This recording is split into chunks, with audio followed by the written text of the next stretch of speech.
Hey, everybody. Thank you for joining me today on the AgentXcel podcast. And today we've got a really cool guest, Andy Neal. So I've been following him on social for a while now, and he's in Orlando, and he posted something the other day about, he's in the top like 1% of agents in Orlando. And I wanted to get him on the podcast so we could hear his story and how he's been growing his business. And I think you're going to enjoy this one.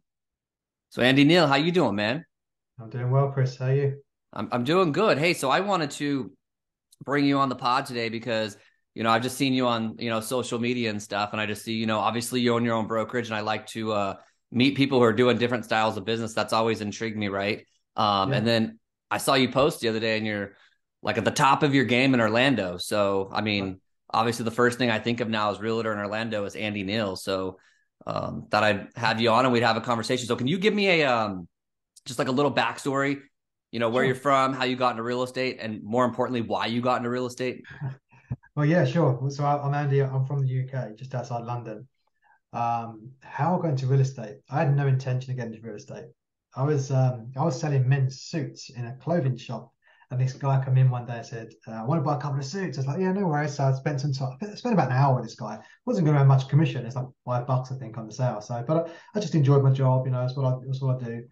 And then an hour later, he come back the next day and he said, "Hey, if you ever want to be in England, we call it estate agent. If you want to be an estate agent, I'd love to have you on my team." I was like, never thought about it. I haven't got a clue how the business operates. But you know what? Let me think about it. So I thought about it for about a day. And then I thought, yeah, let's give it a go. That was in 2000. So literally, I walked into the interview, nailed it, got a job, started selling houses back in 2000. Yeah, so it was coincidence, but the best thing that could have happened to me. So you've been selling real estate since 2000. Yeah. All right, right on, man. So how has that journey looked? I mean, you can kind of speed it up if you want to, but what did that journey look like over the last, All right. So many that, years, and where are you at now? yeah. So that, bearing in mind the majority of that was in the UK. So 2000 started my career. 2009 opened my own company in the UK, just me on my own. I now have 6 offices and 32 full-time employees in the UK, and we sell probably 250 million a year in real estate. Um, and then moved to Florida 2017. Started brokerage here with my father-in-law. And now, yeah, I'm a single agent. He's a single agent. We just own the brokerage together. He's a broker. Last year, done 51 transactions as a single agent, and yeah, hoping to do more than that this year. Okay. So that's the plan. So how many employees did you say you have? 32 in England. 32. And how many units did you say they're doing? Last year, we done 545. Nice, man. So Yeah. how do you run that from afar? Tell me more about that. So I've got a good friend and business partner. He mainly runs the business for me. The business is set up so it runs itself. We have department managers, we have a director, then we have another director that run it. It's quite a smooth process. It's quite easy over there. But bear in mind the commissions are low. I mean they're like 1% per Okay. house. And you've got to sell a lot of houses to make good money. So if I sold that many homes over here, I'd be happily retired and living in the Bahamas. So it's different ball game for sure. Is that the biggest difference between selling real estate here and there? No, there's no MLS in the UK. So there's no buyer's agents. You just list houses, and then a buyer will go to one office to the next, and they'd meet different agents all day to see different houses. All right, so you're just straight going to the listing agent and looking at Straight listing. houses. Yeah. So for me, my expertise is a listing agent. I've listed thousands of homes. I mean, we would list for sometimes 30, 40 homes a month, and I'll be out there constantly listing. So I'll bring my skills here. That's what I do. I'm a listing agent. Okay. I'm good at listing. What a cool perspective. I mean, just to have that. I mean, so let me ask you a few questions. Sure. Is, do you think that, how long has it been that way there? And do you think that would ever come here? And I want to hear like your pros and cons to that. I think this is going to be an interesting topic because you have a different perspective. I think we do. It's been like that forever. And I don't think it'll ever change to be like an American concept. People have tried it. People have tried to get agents together and say, "Hey, let's do an MLS style. Then we can get our commissions up." But the public don't want to pay high commissions because they're not used to it. Right? It's the same over here. Remember Purple Bricks? Yep. They come over here to try and do that model where it's cheap. It didn't work Hmm. because over here there's a buyer's agent and a seller's agent. They've got to collaborate. It didn't work for them, so they quickly went back again. So things work in countries because they're what's the word I'm looking for? um, it just works, right? Things, if it's something's happened for so long, it's hard to change it. The real estate model there and here is completely different. England's the cheapest in the world for real estate commissions. Wow. Okay. Yeah. We turn over a So lot. so when you moved to Orlando, how did that look? Because you had real estate experience, but Yeah, obviously you had a new market. yeah, completely different. How did that work? I mean, because you had to establish your boots on the grounds and things like that, a Yeah, network. How did you start, cutting your teeth? I mean, you can take your experience, but right. obviously you've got to get a network of people that trust you and refer you. So how did that look for you? Yeah, exactly. So the fundamentals are the same, So you go and see a client, you know what you're talking about selling a house. That's the easy part. But for me, it was like, holy crap, this is different. Everyone knows a realtor over here. In England, you can go to an example. England, you can go to a party and maybe there's 100 people, maybe one or two would be in real estate. Here, it's like everyone. So it was a big culture shock to me. I'm like, wow, everyone's a realtor. Okay, so how do I stand out? So I hired a coach. First time down was I hired a coach through Tom Ferry. Before I'd even got my first sale, I hired a coach. I said, right, show me what I've got to do, and I got to do it. And back then it was like, get on the phone, introduce. The more conversations you have, the more sales you're going to get. Just talk to people. So I picked up the phone. I called Fizbos, I called Expires. I done 28 deals in my first year just from calling people. It literally sounds easy. It was that easy. The market's changed a bit now because if you call an Expire, they've had 200 calls by 10 a.m. It's a little bit harder, but the same ethos applies to me. It's conversations, and then referrals as well. Okay. That's how So I've done it. so it was just straight calling people when you started. That's how you built your book of business? Absolutely, because I didn't know a single soul apart from my family that lived here. That was it. Okay. And then even my broker, my father-in-law, he's an agent, so it's not like my family could refer me to people they know. So it was literally starting from scratch with zero people. I didn't know anybody. So yeah. That, and so how has that progressed now? Because I mean, I think you said you did 51 units, and it sounds like you're doing a higher volume with where you're located. So how are you getting that business now? It's more prospecting? Is it more referrals? Tell me more Yeah. about your systems. My goal is that the listeners would hear what you're doing and Okay. say like, hey, I can resonate with that and go take action. So I do a lot of absentee owners. I write to them. I target them because when the market's high, people want to cash out. Right? So I thought, okay, 2021, 22, the market's peaking. People have got cash in their houses they didn't have a year ago. People aren't traveling as much as they was because of COVID. Maybe they want to take that money out of their houses. So I wrote to a bunch of investors in Canada, the States, just said, hey, the market's high right now. Are you thinking of selling? Got a good response from that. I attract a lot of English people because being British, I think a lot of British sellers want to deal with British agents. So I try and advertise towards those people, so that helps. I get a lot of referrals from my coaching community. That's a big thing. And then again, I stopped cold calling pretty much all of last year because I was busy. I didn't need to. Then I went to Vegas last week for our elite retreat for Tom Ferry. He's like, you've got to get on the phone. Go on and get on the phone. So the day before yesterday, I thought, all right, I haven't done this for a year. Let's call some expireds. Within 1 hour, I got a listing appointment. So, I'm back on the phones. After we speak in a minute, I'm going to be back on the phones calling. Going back to basics. I believe in something I learned last week. We do the basics consistently and we do them well. And that's as simple as it is. Tell me more about the expireds because I've got an ISA in my office who calls like my pay-per-click leads, and we're just Yeah. starting this expired thing. I'm going into just a different mindset, and I want to hear your opinion of like any advice that you can give somebody who's starting that expired. It sounds like you picked that back up. You just said you scooped a listing really quickly. That sounds Yeah. amazing to everybody who's listening, but sounds like you were doing it a lot more back in the day. So what do you just walk me through that? Like, how are you getting that information? How are you structuring that in your day? How does the conversation go? That kind of stuff. All right. So data, I use Espresso Agent. I was on Vulcan. There's lots of others, as you know, you can use those. And it's consistently. I think a lot of people give up. They call one person every day, a different person every day, and then don't call that person back again. I call them every day until they answer or they block me. Just keep calling them. Same message over again. Leave them a message. Hey, give me a call. Had a buyer ask about your house, or I had a question about your house. And then when you get them on the phone, it's just asking questions. These people want to move. They were on the market for a reason. Their motivation, 99% of the time, is still the same. Right?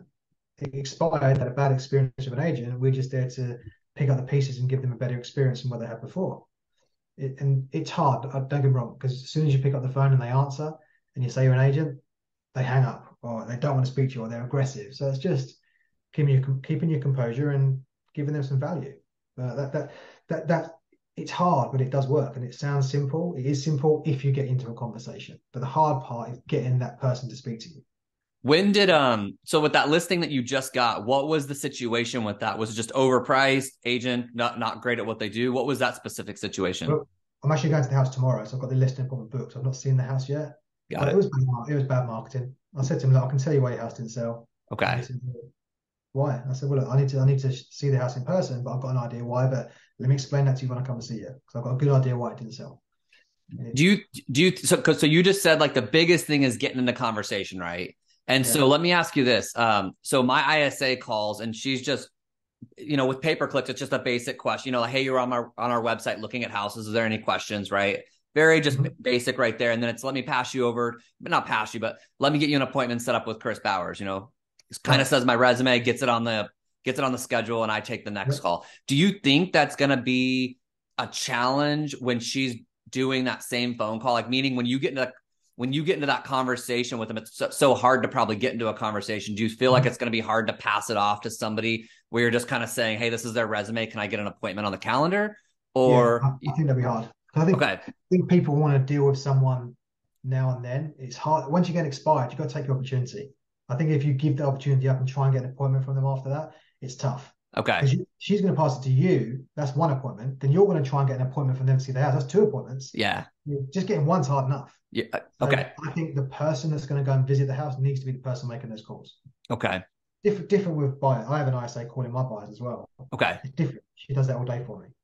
That's different, Okay. I think. Yeah, That's that's what I wanted to know, because I called somebody the other day and was talking about expireds, and they do pay per click, like we do as well, and then they do expired. So I was asking, do you think I'm going to burn out my ISA, because they're two totally different conversation. One's put their information on a yeah, website. They know in this day and age, it's 2023, like you're probably going to be getting a phone call. So they're yeah, not really that bothered. But yeah, I could see where those expireds get blitzed by like 60, 70, 100 agents and probably are super annoyed. of course. And Okay. they want to speak to someone that knows what they're talking about. With respect to these ISAs, they're very good at what they do, but a lot of them are overseas. They don't know the market, don't know the towns, they don't know anything really about real estate. So I Okay. think they want someone that knows what they're talking about with Yeah. conviction. They want clarity on what's happening. Okay. Yeah, I'm gonna talk to you more about this over the weeks, because like she's here locally, but I'm gonna teach her more scripts to try to get a deeper conversation with them to get them over to me. But I'm gonna Yeah. be happy to report back to you, because I think I've got to learn some stuff in that arena. So all right, so that's cool. So you're doing expireds now. So is that gonna be something you're gonna have structured every day now in your schedule? Yeah, my coach is making me do it. My coach is one of the top coaches in the industry. He's fantastic. I love that you said that. So you obviously, you said you take coaching. You went to Tom Ferry's Vegas thing that was just here. I saw a lot of people at that. So tell me you said coach, like with conviction, that Yeah. you said coach. I listen to my coach, and I always find that so cool when people say that. So tell me more about that. Yeah, so like I said, I got my coaching. Well, I joined Tom Ferry coaching in 2017 before my first deal. And then I've done well through Tom Ferry, and there's a coach in Tom Ferry that really wanted to coach me. He hosts all the events, and I thought, wow, I'd love to be coached by that guy. I just simply asked him one day, and he agreed to coach me. And now he's my coach, and he pushes me hard, but that's exactly what I need. Yeah. I don't. You can't just plod along in this business. You've got to be consistent. You've got to do the things every day they're telling you, because these guys have been there and done it. My coach runs a massive team. He's been a successful agent. He's hardcore, but that's what I need, because it's too easy to. I work from home, right? It's too easy to go downstairs and have a coffee with my wife and sit there and have lunch, and then it takes ages to have your lunch, and you forget the day. You need to be productive. So Yeah. I have a coach to keep me on schedule. So We meet your once a week. so your coach is in production, Yeah, or running a team, I should say, not yeah, just talking out of theory. right, Yeah, absolutely. that's Yeah, always nice. Right on. Yeah, yeah, I heard you say coaching with such passion that I was like, this guy, I want him to say more, because I'm a huge proponent of people getting coaching, and absolutely. so many people don't do it. I'm like, you see Yeah, all these soccer players and football players, and like they have this discipline of like they just listen to their coach and go out there, and it's almost they're not well, even they're just the coach tells them to play. They trust yeah, the coach. They go put in the work. They try to execute that play. yeah. Sometimes it works, sometimes it doesn't, but it's like everyone's got their skill set, and there's got to be someone on the field playing ball. There's got to be someone with the headset on, like looking at this from an overview and saying, Yeah. this is what I think your playbook needs to look like. And there's always something. I mean, 23 years in the business, there's always something you can learn. Things change in real estate all the time. So, Michael Jordan, Tiger Woods, top of their careers, they still have coaches, Yeah. right? They're a better player than their coach. Their coach has a different perspective on it. Right. So you're doing this solo now in Orlando, you said, right? Yeah. How does that, I think you said 50 plus transactions. I mean, solo, that sounds like a lot of work. How does that structure look?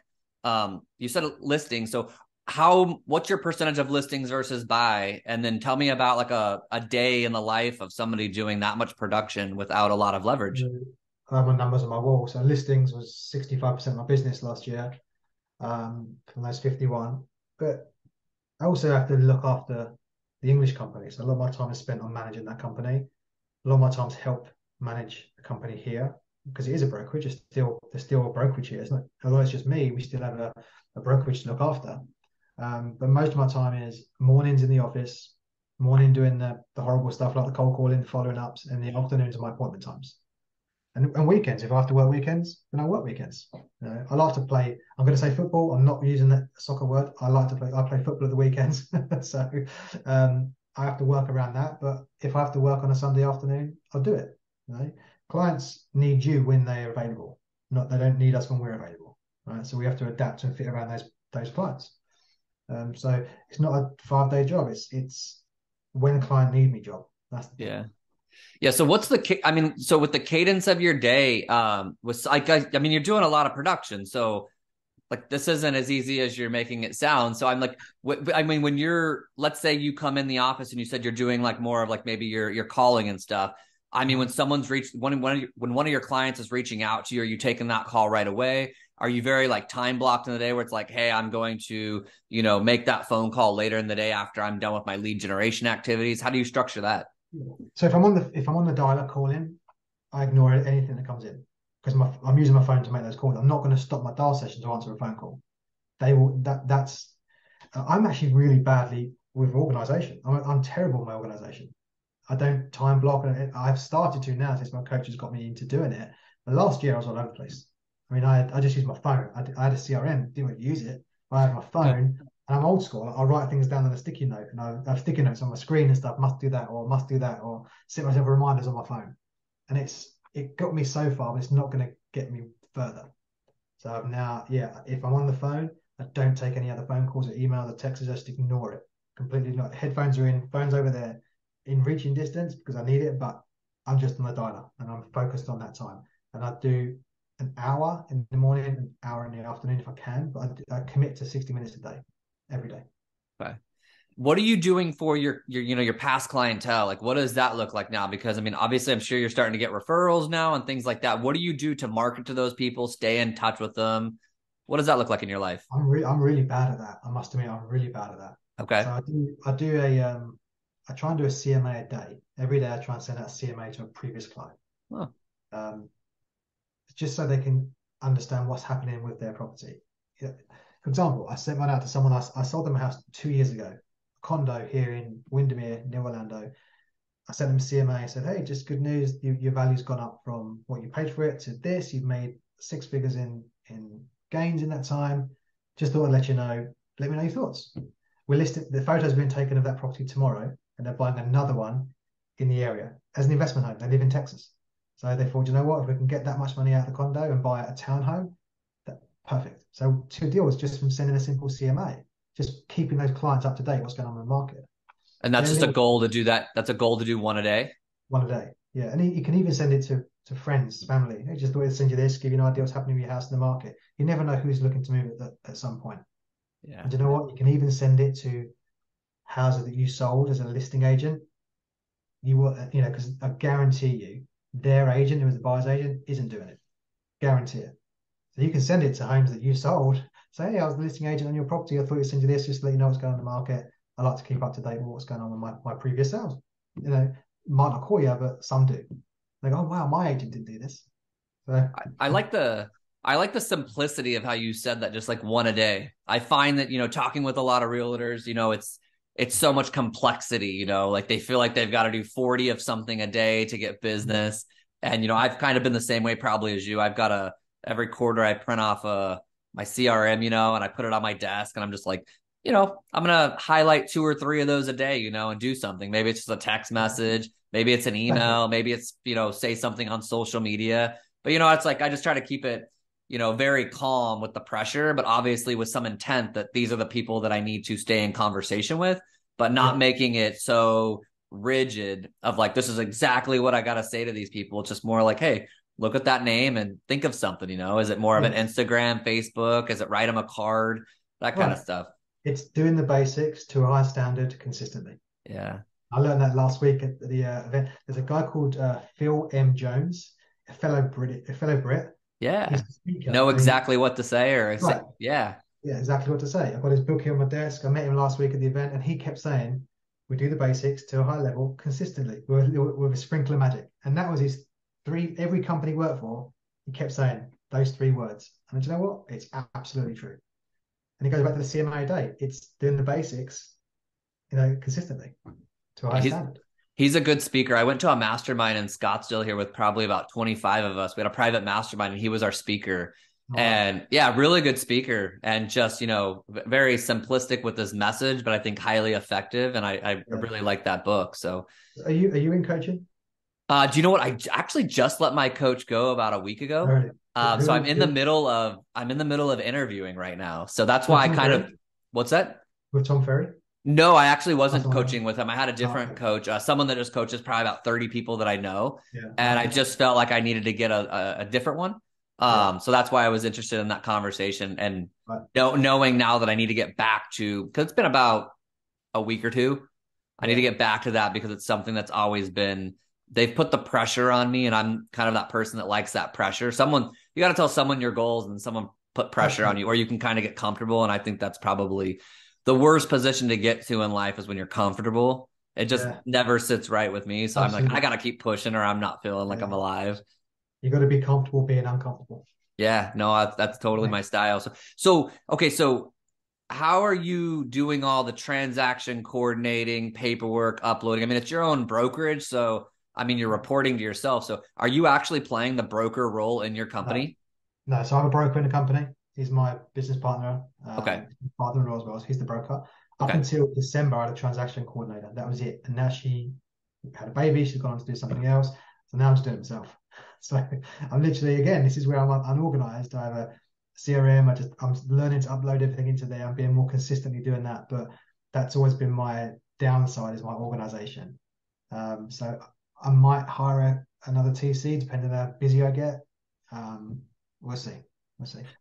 Why do you think that some succeed at a high level and tell me that they're disorganized, and then other people that are organized and still take some action don't succeed? Do you think that comes to just straight skill level when you're on the phone with somebody and how to communicate with them? Or I'm always Yeah. intrigued by that because I talk to a lot of people on this podcast, and there's the ones that they're always like, I'm a little bit disorganized, but they're succeeding at a high level. Then you've got the organized that still take action and don't really produce that much. And I'm like, man, I wish there was is there a common denominator between the ones that Oh, do and the ones that don't? I think if we knew that, we'd all be doing it, right? That's the thing. I don't know the answer to that. If I was spending too much time trying to be organized, my mind would be focused on trying to be organized, not doing the stuff that gets me the money. That's my concern. So I just do the stuff that I know makes me money, and then think, oh no, I've got to do that. I must do that. Sometimes I'll be sitting there in the evening thinking, oh my god, I have a moment. I didn't do something. I have to run up to my office and do it. So that's how unorganized I am. But Yeah, it works for me. It really that's does. that's cool, man. So what's some of the bigger things that you want to implement that you're not right now? What do I want to implement? Well, back on the phones was the biggest thing I needed to implement this year. Okay, I definitely got to do more of that. Um, I need to do more local farming. I live in quite a nice area, and I don't sell much in my own area. I tend to go 30 minutes outside just because that's how your tribe, so your vibe attracts your tribe, right? So I've tended to sell a lot of properties in an area where there's lots of Brits and lots of investors, but I want to sell where I am. So I'm more focused on being more active in my community. That's going to be tough because there's a lot of realtors here, a okay, lot, because it's a luxury area. So there's a bunch of them all doing it. So I need to focus on more of doing more local stuff. That's my target this year. List a few right, houses locally. right on. Yeah. So so you got your referrals, probably your past clients, you've got, now you're doing expireds. Is there any other avenues of business that you do proactively to get business? No, not really. Not just general conversations with people when you go out. Um, no, that's pretty much it. That really Okay. is. Yeah, that's pretty much it. Right on. Well, what could we leave, a listener that's listening right now? Like, what could we leave with them for some just like sound advice that you would say, like, hey, this is some advice moving forward that you either would have wished you would have known when you started, or just right now you say, hey, start focusing on this, and maybe your whole real estate business will start falling into place. I always think every day, what's the worst could happen if I don't do it? Right? If I don't make my calls, what's going to happen? I'm not going to earn any money. If I do make my calls and I don't get nothing from it, at least I can say, do you know what? I've done my best. Just just do your best. Just do the basics consistently to a high level every day. Don't let anybody worry you. Don't worry about fear of getting rejected because we're all going to get rejected. Just hit the phones, hit the phones, hit the phones every day. Have conversations and follow through, follow up. Yeah. So did your market, just a few more things I thought of, did your market take a shift like 6, 7 months ago, like ours, or how did that take place? Well, it shifted upwards for sure. I mean, it Okay. was it was crazy. Everyone was coming to Florida because during COVID, Florida was open, right? Yeah, So yeah, no, I get um, it. prices are high. Disney was open. The sun was here. We're always going to have Mickey Mouse. We're always going to have the sunshine. So people come to Florida on vacation, and then they oh, I don't want to rent a hotel. I'd rather do an Airbnb. Then they start thinking about buying an Airbnb. So I sell a lot of properties that are Airbnb, especially from out of state. So it was definitely an upshift, a market shift upwards for sure. So Yeah. when you say you help them with the Airbnb, so I have a lot of clients that call me for like long-term rental properties, right? And I have a few myself, so I'm able to very confidently speak that language with them. When people Okay. come here and they say they want an Airbnb, a lot of our areas actually won't allow it, but also I don't know how to run those numbers for them because it's such like the hospitality business. We're not talking now like long-term rental. We're Right. talking like kind of hotel rates of how Yeah. close are you probably to an attraction and what season of the year is it. How do you give people advice when they say they want to do an Airbnb? How are you working those numbers with them? Because I feel like they need some advice on that. Yeah. So it depends. If I'm on the listing side, then the seller would normally be working with a management company that will have numbers. They'll have financials, income, expenditure. They'll have all of that. So as a listing agent, I always put the information on the MLS so people can see it. Because that's one of the first questions that I ask. If I'm showing a property that's an Airbnb, say, agent, can you send me the numbers? I say, have you got it? I say, can you send me numbers? 99% of the time they say, I don't have any. Yeah. Well, if they're using it as an Airbnb, why haven't they got any? They're obviously not very good numbers, right? They don't want Right. to give you numbers because they're not making any money. So that's a red flag from day one. I wouldn't even advise my client to look at the home because it's obviously a red flag. So anyone that's got an Airbnb should have numbers somewhere. Okay. So it's just doing due diligence from the start, and as a listing agent, having that in place before you list the house, saying to the seller that we want to get top money, we need to show revenue, right? And if it's making a loss, why is it making a loss? And try and find out if there's anything we can change before we list it. So there's lots of things you can do, but you should be able to get numbers for every single property that they are there. And with your buyers right now, how are you handling that? Like, is that just something where Andy's out in the street showing homes, or is Yeah, that how does that structure work for you? yeah. I enjoy doing that, because in England we never used to work with buyers, right? So now to me it's new. I'm like, wow, I can see buyers at every house. We would do showings in England on our own listings, but then that buyer would go then to meet the next agent after me, so I never get to have a relationship. But now I can work with buyers, and it's really cool to show them lots of houses, negotiate for them, and be their agent, right? Not just one of a number of agents. So I really like that. I like going out showing houses. It's pretty cool. Yeah. I love the mindset of the answer just because like you've come from something different as far as real estate. So like you're not coming from the same conversation that like I've been probably used to for 17 years selling real estate. Yeah. So like I really like how, like that excites you, and it should. Like it's just a different perspective. I think it's always nice to, talk to people that are just outside of your zone so that you can Yeah. like get other perspectives and try to relate to other ideas. So Yeah. that's super cool. Yeah. The conversations are still the same because it's in England. We've still been trying to sell the house. The product's the same. It's just different relationships over here. And that's why I Yeah. love I prefer the American system to the English system because there's more relationships here. Yeah. And some of my buyers have turned into friends and repeat clients. So that's nice. In England, it doesn't really happen that often. Yeah. That's nice.